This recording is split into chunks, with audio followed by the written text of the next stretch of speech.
No meio do caminho da minha vida, por muito errar, entrei numa selva escura e o rumo certo ficou para trás, perdido.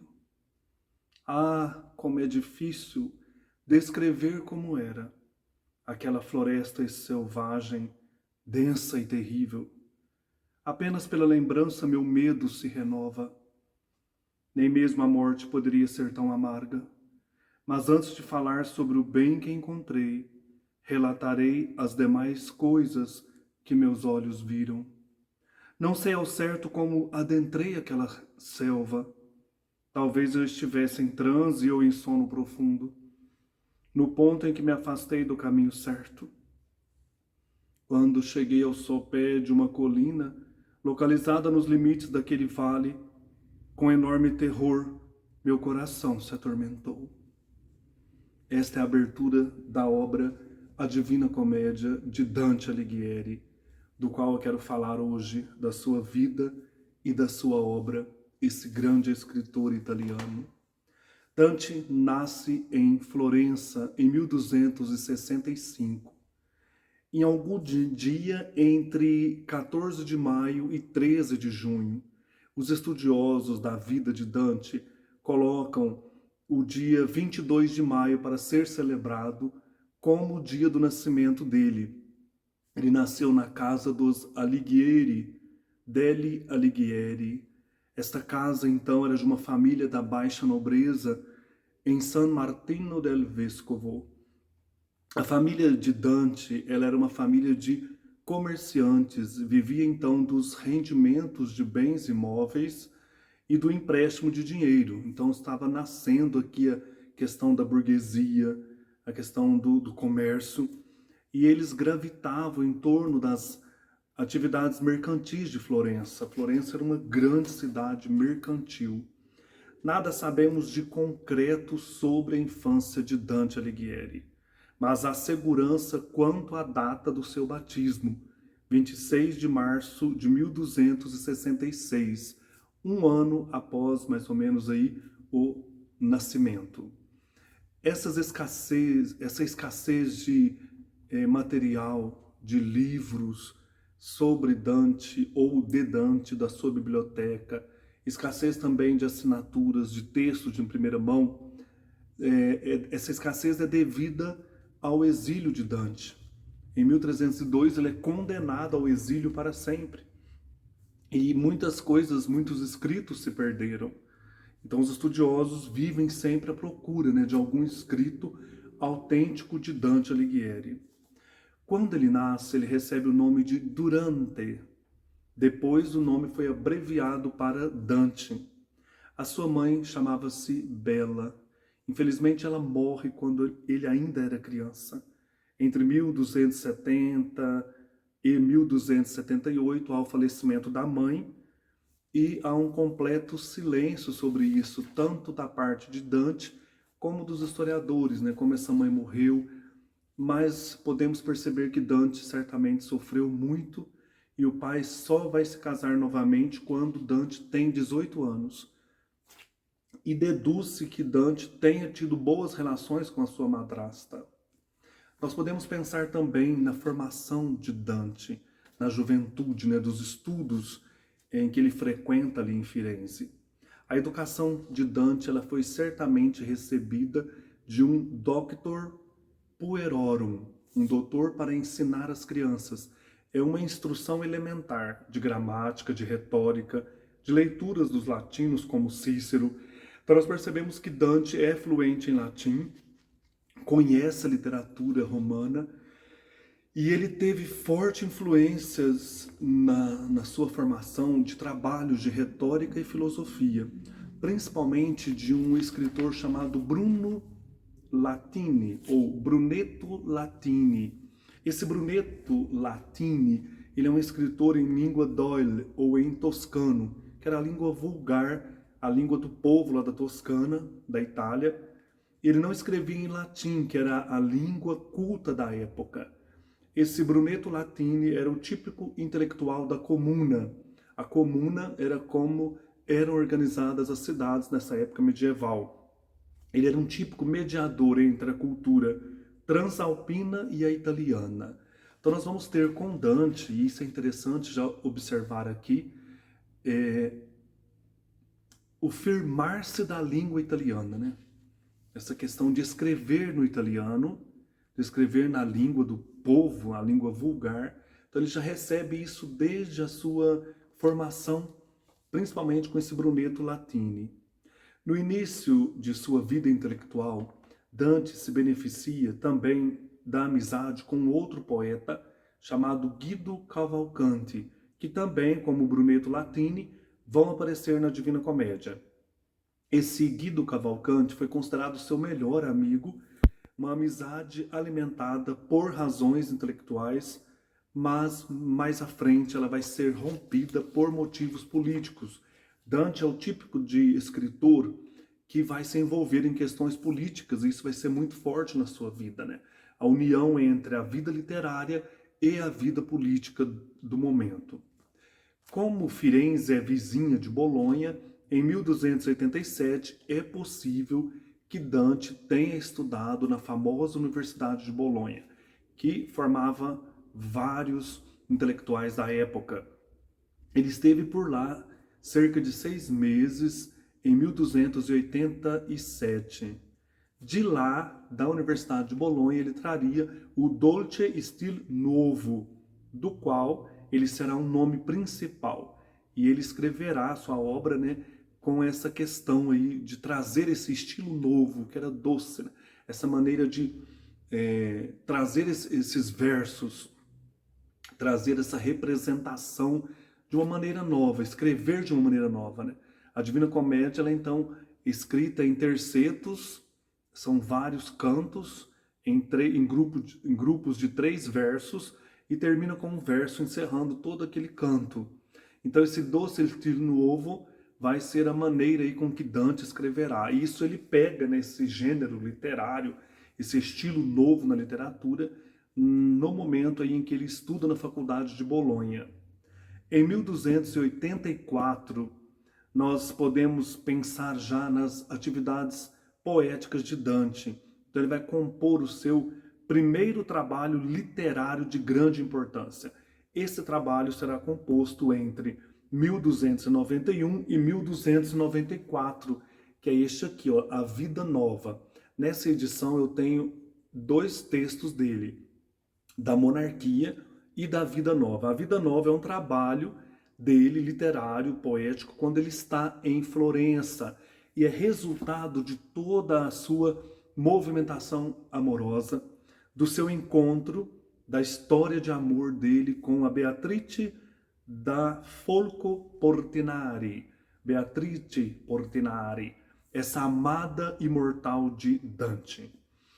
Essa Beatriz, ela havia morrido em 1290, aos 24 anos, depois de ter se casado com uma outra pessoa, um banqueiro famoso, em 1287. Porém, ela era a amada de Dante. E Dante escreve A Vida Nova para enfrentar essa dor, essa perda. Dante sabia, desde os 12 anos, que ele deveria casar-se com uma moça da família dos Donati, porque era costume na época já o casamento ser decidido por alianças políticas entre as famílias. Então Dante sabia disso, mas aos 9 anos ele encontra essa Beatriz andando ali pelas ruas de Florença, e ele também tinha 9 anos, isso em 1274, ele a vê pela primeira vez. Olha o que ele escreve. Nove fiate già presso lo mio nascimento. Já fazia 9 anos que eu era nascido, e ele então fica fascinado por aquela menina. E segundo aí a questão poética, né, ele só volta a vê-la 9 anos depois, em 1283. E este amor arrebatou Dante Alighieri. Porém, Beatriz então vai se casar com um banqueiro chamado Simone del Bardi, dos famosos irmãos Bardi. Ela casa com este homem em 1287 e Dante fica desolado. Então aqui na Vida Nova nós temos versos, essas canções, né, do amor, da perda do amor. Temos também prosa, é como que em alguns momentos um diário onde Dante conta, né, o seu sofrimento, a perda deste amor, os encontros com a Beatriz. Provavelmente o Dante casou em 1295 com uma moça chamada Gemma Donati, como prometido aí, né, nessas questões políticas, e ele vai ter com ela pelo menos 3 filhos, segundo se conhecem, e uma das filhas dele também será freira, né, será irmã batizada com o nome de Beatriz. E ele nunca vai falar de Gema na sua obra. Então ele tem essa questão aí de guardar, né, o nome da Beatriz como sagrado. Eu falei também porque uma das filhas de Cervantes também será freira, será carmelita. No dia 9 de setembro de 1290, nós temos aqui a morte da Beatriz. Então está escrito assim, ó, na obra de Dante, né? No 9º dia do 9º mês da 9ª década do século. É uma versão poética em torno do número 9. O Dante trabalha muito essa questão numérica, né? A simbologia dos números. Então a morte repentina de Beatriz vai deixar Dante inconsolável. Este acontecimento, além da dor, vai provocar uma mudança radical na vida do poeta. A partir disso, ele começa a estudar filosofia. Ele já tinha o pendor poético, já estava estudando há tempos com amigos e doutores e mestres, já estava escrevendo, né? Ele escreve algumas coisas. Depois da morte dela, de 1290, ele começa e compõe aí o Vita Nova, 1291, 1294, essa vida nova sem Beatriz, né? Então ele começa a estudar filosofia para se consolar. Então ele estuda obras de Aristóteles e se dedica com mais afinco à arte poética para se consolar desta dor. Então Dante esteve aqui, escreve no estilo adequado à poesia lírica da época, a poesia d'amore. Então nós temos aqui várias poesias de amor. Essas poesias que trazem uma tradição cortesã em que o amado está sempre em busca desta amada e ela é inacessível. Ela foge muitas vezes, né? Então tudo isso vai aparecer nessa primeira obra de Dante e não existe, infelizmente, nenhum documento que prove que Dante, nessa época, tenha viajado para Paris. Então, embora se diga, né, que ele esteve em Paris para estudar também na universidade de lá, que era uma universidade importante, então talvez tenha estado sim, mas depois da morte de Beatriz ele encontra na filosofia um consolo para sua dor. Dante também vai frequentar em Florença, nesse período, aulas de filosofia e teologia, no estúdio dos frades franciscanos do convento de Santa Croce. Dante vai demonstrar um reconhecimento muito grande por isso. Então, além de talvez ter ido para Paris estudar filosofia, em Florença também ele entra em contato com os frades, que recebiam leigos para estudar, e o reconhecimento vai ser colocar São Francisco bem próximo de Deus, lá no Paradiso. O Dante, então, estuda com os frades e estuda também com os agostinianos do convento de Santo Espírito. Eles acolhiam esses leigos. O Dante já era uma pessoa importante, vamos dizer assim, na questão do estudo, na questão poética. Havia, nesse período também, concorrência entre os poetas para espalhar os versos. Então, nas festas, sempre tinham concursos de versos, e o Dante, com esse Guido Cavalcanti e com outros, sempre lançavam versos que eram recitados ou cantados pelos trovadores. Então, essa questão aparece em algumas biografias, né? O Dante, do início aí da sua vida poética, trazendo versos de amor. Era o início, então, de uma busca de consolação pelo aprofundamento dos estudos filosóficos e da poesia, depois da morte de sua amada. Agora eu quero fazer uma digressão para falar do contexto da Itália na época de Dante. Isso aqui é muito importante, porque o Dante Alighieri, ele está profundamente entranhado na vida política do seu tempo, e isso vai refletir na sua vida pessoal e também na obra. A Itália, no tempo de Dante, ela estava dividida entre dois poderes. O poder do Papa, que era o senhor ali do Vaticano, o senhor absoluto, né? E o poder do Sacro Império Romano, que compreendia a região chamada hoje Alemanha. Então esses dois poderes disputavam terras na Itália. A Itália não era unificada como hoje. Eram grandes e poderosos reinos, como o de Nápoles, da Sicília, da Toscana. O norte da Itália era alinhado ao imperador, estava sempre em concordância aí com a Germânia. O centro, incluindo Roma, naturalmente estava com o Papa. Então a Itália, não sendo esse estado unificado, assemelhava-se a um tabuleiro de xadrez, com disputas constantes, com acordos circunstanciais, em constante mutação, em guerras, em conflitos entre as comunas, entre as cidades. Não havia um centro unificado de poder, mas vários centros distribuídos pelas cidades-estados autônomas, que eram poderosas também na época de Francisco. Então, se Dante nasce, né, em 1265, é no século de Francisco, século XIII. São Francisco de Assis, na época dele, já mostra, né, as cidades italianas bem divididas. Por exemplo, Assis e Perúdia, sempre em brigas, né? Francisco morre em 1226 e Dante nasce no mesmo século, já na segunda metade, 1265. Então a política dessas cidades-estados italianas era uma política dominantemente oligárquica, atendendo aos interesses dessas famílias poderosas.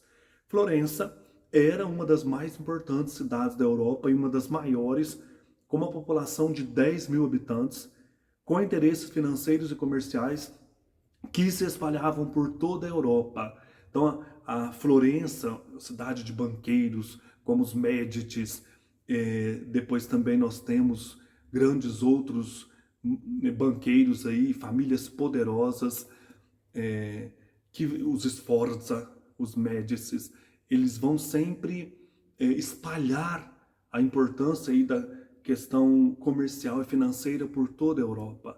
Os Borgias, né? Então são grandes banqueiros, grandes famílias poderosas que conseguiam até o papado, né?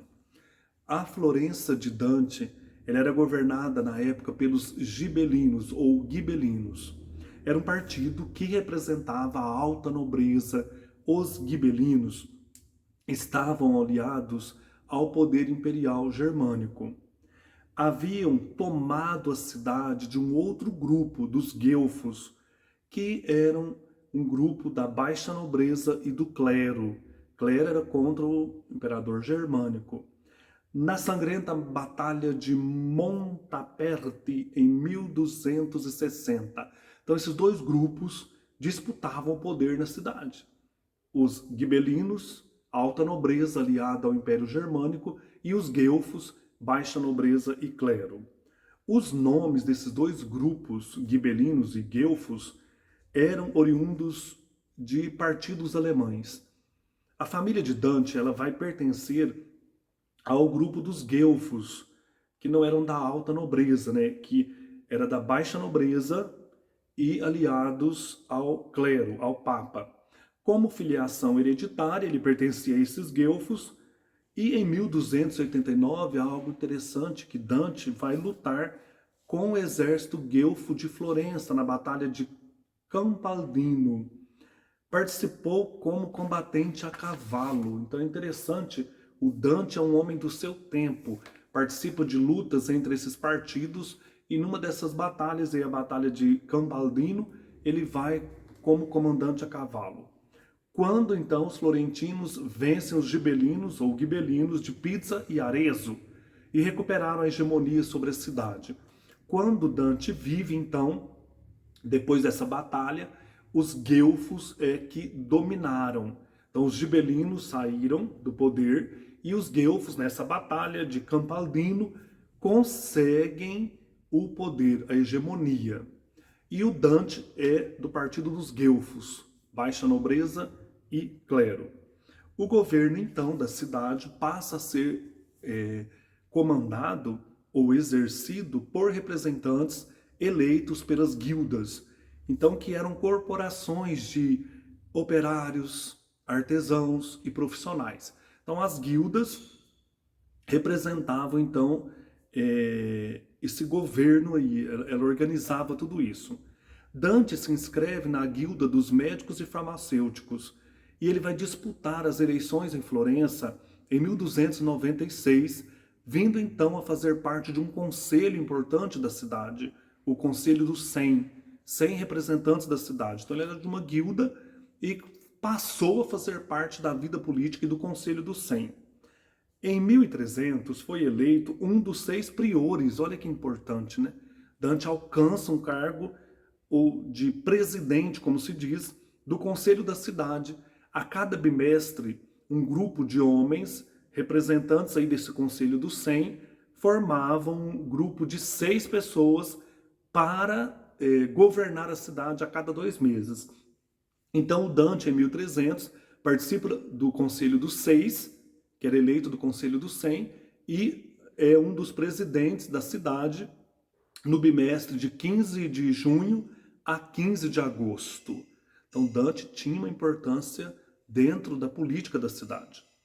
A maior parte do poder em Florença estava nas mãos então dos guelfos, opositores do poder imperial. Mas o partido em pouco tempo se dividiu em 2 facções. Aí que o negócio começa a pegar. Esses guelfos que estavam ali dominando, brigaram com os gibelinos, tomaram o poder, dividiram dentro do partido. Aí nós vamos ter os brancos e os negros, Bianchi e Neri.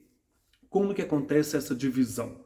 Qual foi a causa dessa divisão dentro do partido dos guelfos, do qual o Dante fazia parte? Então existiam aqui famílias importantes da cidade de Pistoia. Começaram uma rixa entre essas famílias oriundas dessa cidade. Então, uma das famílias, os Cantigliori, era uma grande família da cidade de Pistoia, descendentes de um mesmo pai que tinha, durante a sua vida, tido 2 esposas. A família Cantiglieri, então, ela se dividiu quando um membro desajustado da família matou um tio e cortou a mão de um primo. Então, essas famílias também eram brigas terríveis entre elas. Os descendentes da primeira esposa dos Cantiglieri, que se chamava Bianca, decidiram chamar a si mesmos de Bianchi, ou brancos. Então, dentro dessa família, houve uma divisão, e isso se espalha para a política, para o grupo dos guelfos. Então, aqueles que eram fiéis à primeira esposa do Cantiglieri, pai, chamavam-se brancos, porque ela chamava Bianca. Os rivais, que defendiam o jovem assassino, passaram a se identificar como Neri, os negros, no espírito mesmo de oposição. Então, a briga vem dessa família dos Cantiglieri, quando a mulher desse pai aí, né, a mulher desse primeiro Cantiglieri chamava-se Bianca, os que eram opositores ao assassino dentro dessa família chamaram-se negros, e os que eram a favor, né, que defendiam esse jovem assassino, chamavam-se neros. Então era Bianchi, os contra o jovem, e Neri, os a favor do jovem. O conflito então tomou conta de Pistoia e se alastrou para as cidades, e a intervenção de Florença nesse contexto, que prendeu líderes dos grupos rivais, fez com que dentro ali do guelfo, né, do partido guelfo, acontecesse também essa divisão. As famílias de Florença que tinham parentes nessa família não demoraram a tomar parte e também se dividir. E aí nós vamos ter dentro dos guelfos essa divisão em brancos e negros. Aí vai acontecer brigas de ruas, vai acontecer que também uma das famílias que um dos jovens estava prometido em casamento não cumpriu a aliança. Então, assim, é uma briga de família que se espalha para o partido. Porque, na verdade, esses partidos aqui, o do guelfo, que era da baixa nobreza, as famílias também brigavam muito entre si. Era uma disputa constante por poder e etc. Então é isso. Os guelfos se dividiram em guelfos neri e guelfos brancos. Florença então se viu dividida mortalmente por essas facções aí, essas duas facções dentro dos guelfos, e a divisão espalhou-se pela cidade, dividindo também os florentinos. E aí, gente, vai ser o caos total, né? Por isso que eu estava comentando esses dias, né? Florença, na época de Dante, era um caldeirão fervente. Então, assim, o Dante vai sofrer também as causas dessa divisão de família que passa para a política. Então, os gibelinos ficaram só assistindo os guelfos se matando entre si. Então, é importante você ter isso em mente. Na época de Dante, ele participava do grupo dos guelfos, e os guelfos se dividiram em guelfos negros, guelfos brancos, por causa de brigas aí de famílias. Os brancos, agora esse partido que se torna um partido político muito forte, eles vão respeitar o Papa, vão ser mais moderados, mas se opunham à sua interferência na política da cidade. Então não queria que o Papa interferisse na política. O Papa queria mandar em tudo. Então os brancos falavam, não, calma, Papa, né? Não interfira em tudo. Os negros eram mais radicais. Defendiam o apoio ao Papa contra as ambições do imperador, que era apoiado pelos gibelinos. Então os negros não queriam nem saber de imperador nenhum.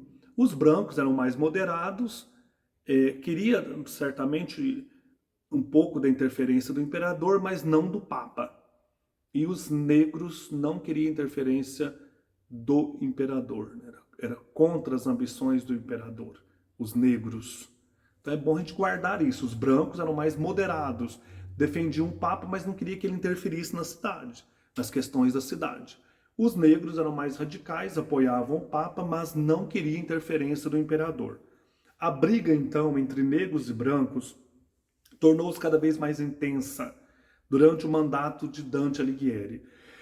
Até que em 24 de junho de 1301, os priores deliberaram exilar outros representantes de cada uma das facções. E o Dante, como era a época do seu mandato, foi extremamente imparcial.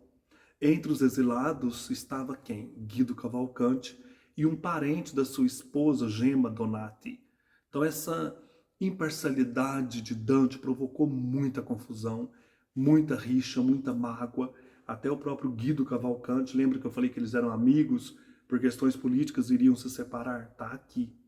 Então Dante estava exercendo o poder ali, ele era do Conselho dos Seis, e ele foi imparcial, exilou pessoas das duas facções, que eram brigas de ruas, eram ataques horríveis, mortes, uma coisa violenta. Então os priores de Florença, entre eles Dante, viviam em constante atrito com a Igreja de Roma, que sob o governo do Papa Bonifácio VIII, pretendia colocar a Itália sob a ditadura da Igreja. Então, o Papa Bonifácio VIII, Dante detestava esse Papa, vai colocá-lo não, vai colocar ele nos infernos e vai descer a lenha nesse Papa. Então, o Papa manda um cardeal para Florença chamado Matteo Acquasparta. Era um delegado pontifício do Papa, né? Queria ter todos os poderes aí em Florença, queria ter plenos poderes sobre a cidade. O que os guelfos aqui, que o grupo dos priores fazem? Evidentemente não lhe concede nada desses poderes. Esse cardeal abandona a cidade aos prantos, é o que estou falando.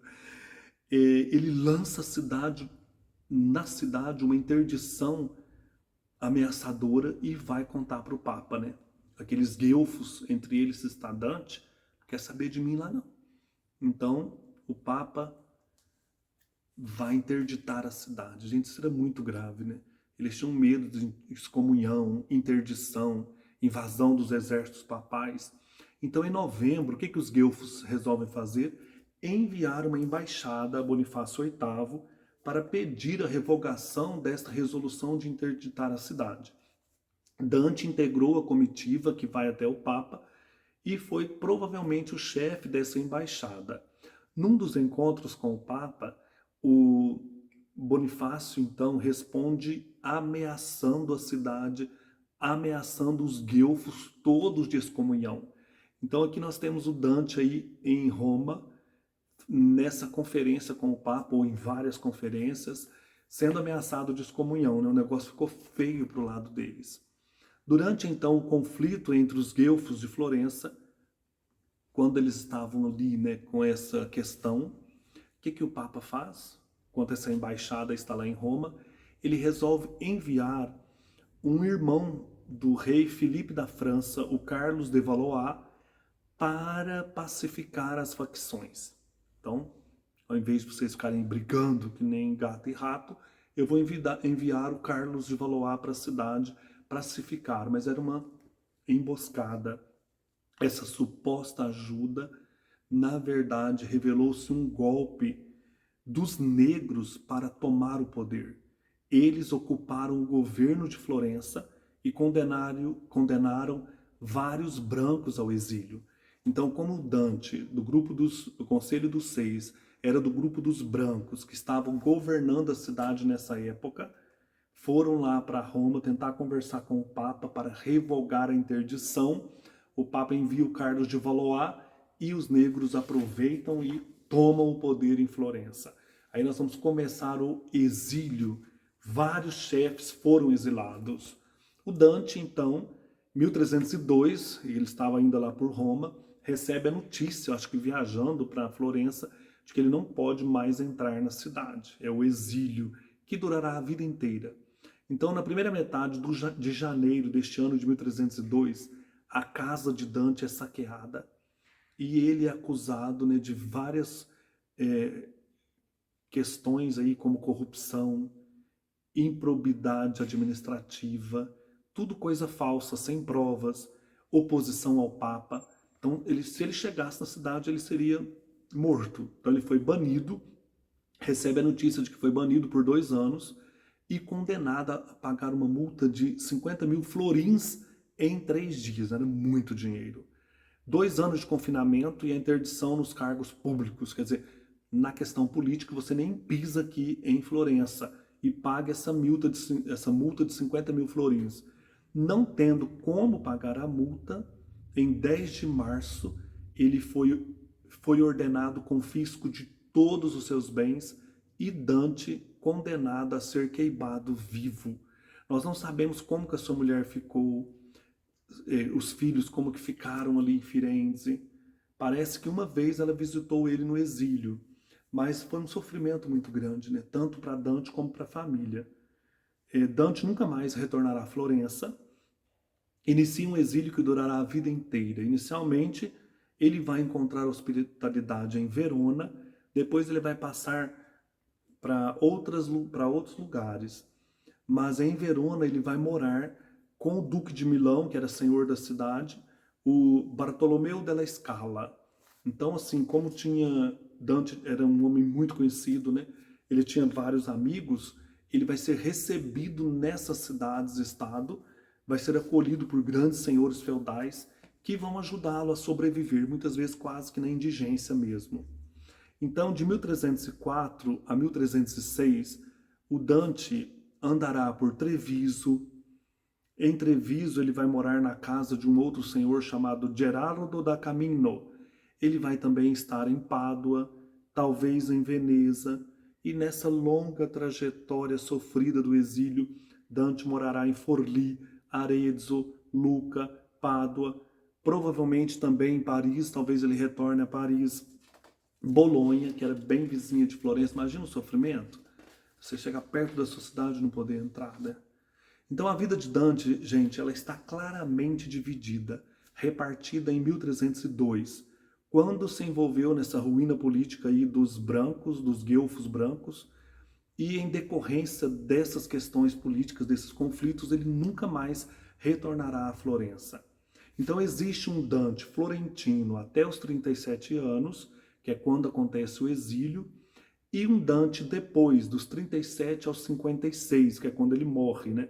Morre com 56 anos. Existe um Dante exilado, um Dante florentino e um Dante exilado, que se desloca de cidade em cidade, mais e mais se distancia de Florença, um homem solitário, estando quase sempre na região aí da Valpadana, que era uma região aí da Itália, né? A diferença entre esses dois períodos é importante. O período florentino, em que ele começa a escrever e é político e trabalha nas questões da cidade, e o período em que ele é exilado. Essa diferença é importante tanto na sua figura profissional como na sua relação com as instituições. Antes do exílio, Dante encarna o tipo de intelectual da comuna, dessa representação aí da cidade, estado, um tipo de duecento, que resume em si as duas facetas, tanto da vida literária quanto da política, como o Brunetto Latini, o Guido Cavalcanti, eram intelectuais envolvidos na política, chamados então de duecento. Eles têm essas duas facetas importantes, política e literatura. No exílio, nós vamos ter o Dante isolado, é um gênero de relação diferente. Aqui, o isolamento de Dante, né? Ele não perde apenas o contato com a municipalidade específica e se transforma de cidadão da comuna em homem solitário, desprovido de tudo, em busca de hospitalidade junto às famílias senhoriais. Só que agora ele continua a se ocupar de política, mas é um intelectual que ajuda o outro, que se coloca suas competências para ajudar o outro. Então o que ele faz? Ele é conselheiro, ele é observador, ele escreve cartas, ele elabora teorias. Então essas epístolas aí que ele escreve para os senhores vão mostrar um Dante engajado, mas não mais como representante da comuna, mas no exílio ele é um representante dos senhores feudais, né, que o abrigava nas suas casas, nos seus palácios.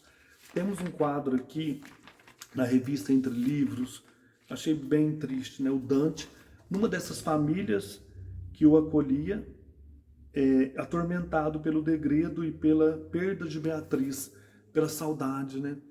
Tanto o degredo como a questão da Beatriz também se retorna aí na sua vida, né? Então, aqui o Dante, numa das festas, né? Tá parado aí, triste, solitário. É um Dante agora sofrido. Aqui tem uma outra foto muito conhecida, né? O Dante em Firenze, com a Divina Comédia nas mãos. A sua grande obra, né? A obra máxima de Dante Alighieri. Então ele começa a trabalhar para esses senhores feudais e também começa a escrever grande parte, a maior parte da obra de Dante e tanto da comédia se dá no exílio, né? Então, a comédia, lembrando, não se chamava Divina Comédia, chamava só comédia. Quem coloca Divina é Boccaccio, um outro escritor italiano importante do período. Aqui Boccaccio, havia nascido em 1313. Ele, inclusive, me parece, vai dedicar o Decamerão a Dante. O Boccaccio fez palestras sobre Dante Alighieri. Não conheceu certamente o Dante, porque quando ele nasce, Dante tem uns 48 anos. E Boccaccio tinha uma profunda admiração por Dante e ele vai trazer para a comédia o adjetivo divina. É Boccaccio quem vai chamar a comédia de divina. Então vamos lá, quais as obras de Dante escritas no exílio? Entre 1303 e 1305, Dante escreve Convívio, ou também podemos dizer Banquete, né? É um livro interessante, é um tratado em latim, onde ele pretendia resumir todo o conhecimento da época em 15 livros. Apenas 4 livros foram concluídos. Então aqui nós temos o Dante trazendo aí um resumo do conhecimento da época, né? Depois nós temos De Vulgare Eloquentia, também em latim, no qual ele vai defender o uso da língua italiana. Depois nós temos um outro livro, Monarquia, onde defende a separação entre igreja e Estado. E temos epístolas, textos breves, poesias líricas. Então, Convívio, Banquete De Vulgare Eloquência, Monarquia são textos bem conhecidos de Dante, e a Divina Comédia, que também será composta aí em 3 partes, Inferno, Purgatório e Paradiso, durante o exílio. Vou falar depois sobre cada uma dessas partes e quando foram compostas. Entre 1305 a 1309, o Dante vai compor então a primeira parte da Divina Comédia, chamada Inferno. Nesse período ele andava aí pelas cidades de Treviso, Pádua, Veneza, Lucca, e é interessante aqui então esse primeiro momento, né, que vai trazer para nós o inferno.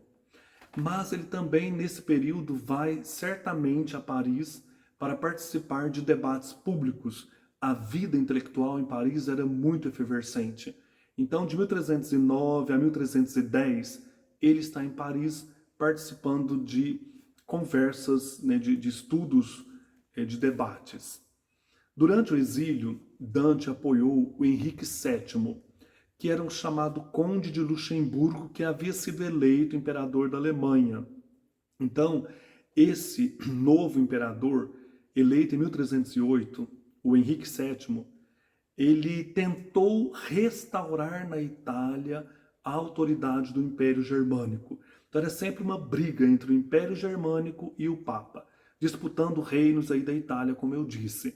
1308, um novo imperador germânico, Henrique VII, foi eleito e Dante quer ajudá-lo. Então, o Dante endereça em 1311 uma carta aos florentinos, chamando-os de celeradíssimos. Vocês têm cérebro. Celeradíssimos florentinos de dentro, daí dentro da cidade. E também envia uma carta ao imperador, na qual ele então celebra a missão de justiça do monarca, mostrando seu apoio a esse Henrique VII, exortando-o a marchar contra Florença. Então Dante, além de avisar os florentinos, vocês estão doidos, deixem o Império Germânico instaurar aqui o domínio sobre a gente, sobre vocês, sobre os reinos da Itália. E fala, né, numa outra carta para o Henrique VII, que ele deve instaurar a justiça. Nesse mesmo ano, então, de 1311, o Henrique VII vai invadir a Itália com um pequeno exército. Ele quer ir para Roma para ser coroado lá, mas ele morre inesperadamente em 1313, deixando a realização deste plano incompleto.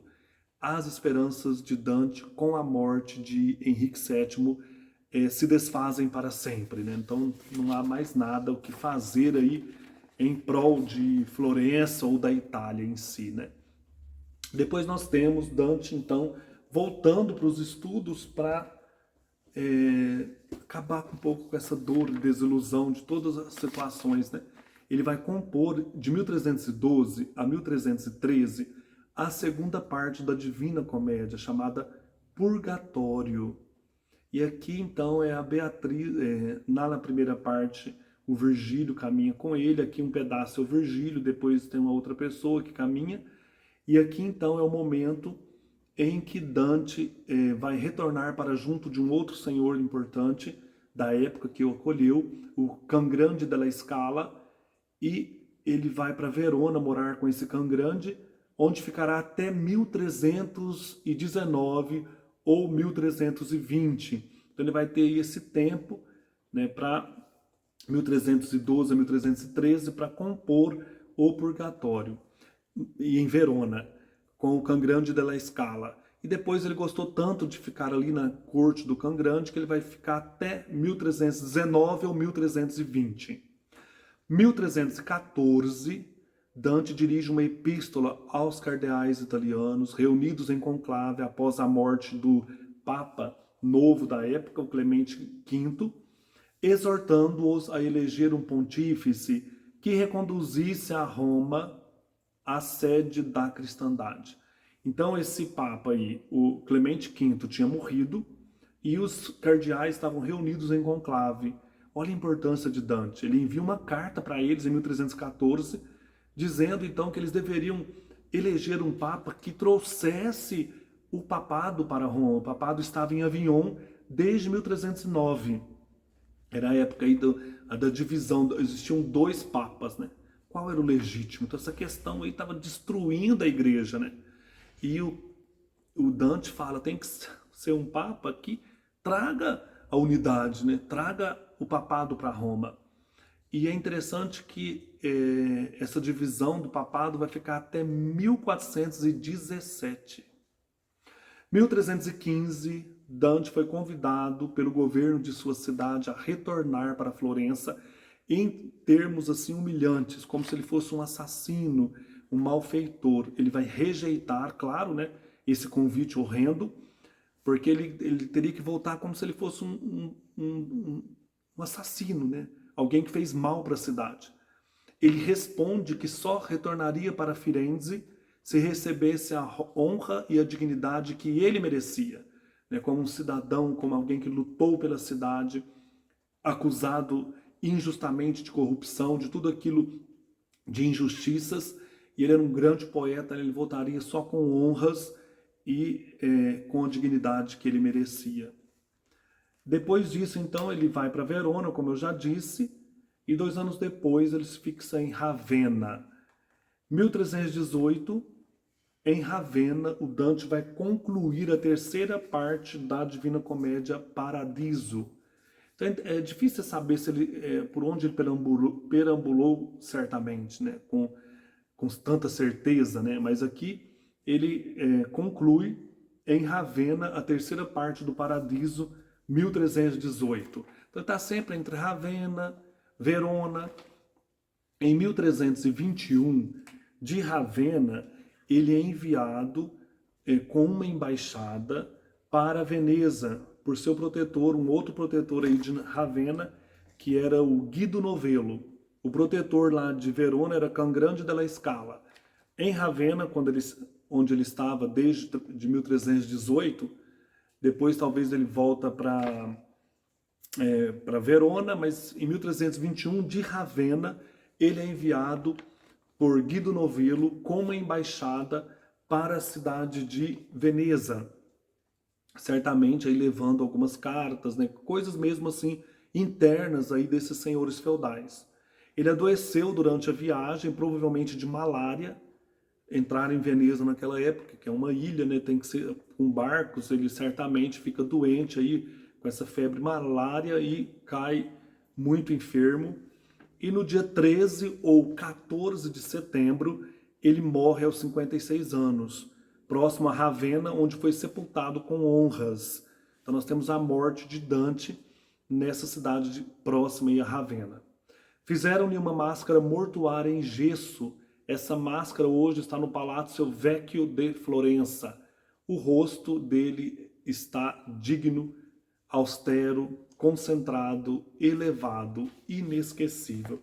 Deixa eu mostrar para vocês o rosto, né, do Dante morto, né, aqui, olha. A máscara mortuária em gesso. E aí começa a briga pelo corpo de Dante, o túmulo dele em Ravenna, aqui. Então a briga é terrível, né? Durante séculos depois da sua morte, os florentinos procuraram apoderar-se dos seus restos mortais.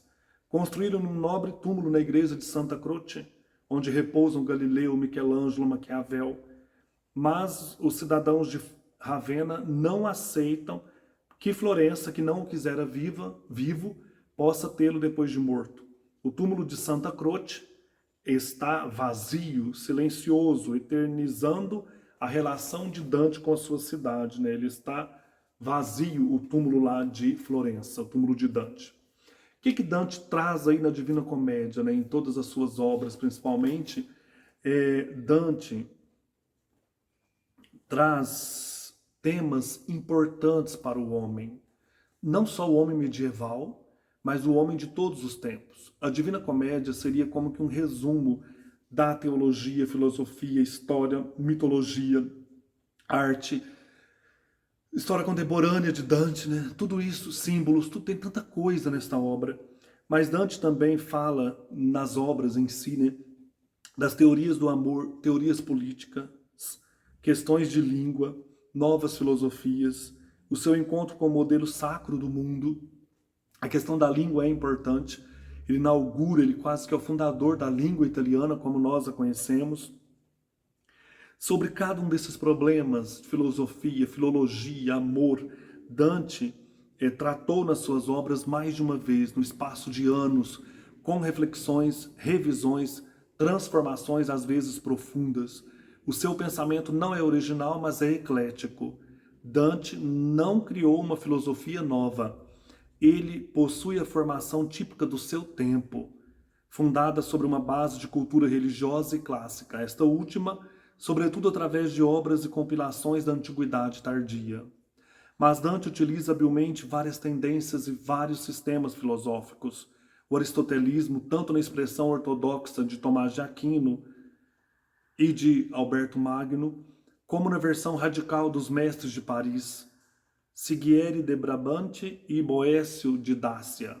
O pensamento místico de franciscanos, como Boaventura de Banhoreggio, a atitude visionária e profética de Joaquim de Fiore. Então a obra de Dante é vasta, é uma obra incrível, onde nós encontramos, na verdade, o retrato do ser humano, né? Quem nós somos. Tem uma parte aqui do canto 3 do Inferno, aquele início do vídeo, eu li o início do canto 1 do Inferno. Agora do canto 3, nós temos o portal do Inferno, que eu acho muito interessante, né? Aqui o Dante vai falar de uma questão importante, que é a esperança. Por mim se chega à cidade dolente, de mim procedem os sofrimentos eternos, em mim se encontram as almas perdidas. Justiça moveu meu glorioso Criador, construíram-me o poder divino, a mais alta sabedoria e o amor primordial. Antes de mim ninguém foi concebido, senão seres eternos, e eu sou eternamente. Vocês que entram, deixem para trás toda a esperança. Deixai para trás toda a esperança, vós que entrais. Então, assim, é uma ordem, né? Porque a esperança não há mais lá no inferno. A esperança, aquela última dádiva que estava dentro da caixinha lá, que a Pandora abriu e ela guardou a esperança, né? O último dos males, ela não tem no inferno, né? Você não volta de lá. E a vida de Dante foi um eterno inferno, né?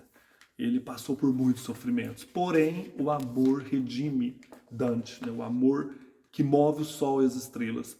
Eu vou ler o último trecho, os últimos versos do Paraíso, canto 23, 33, canto 33.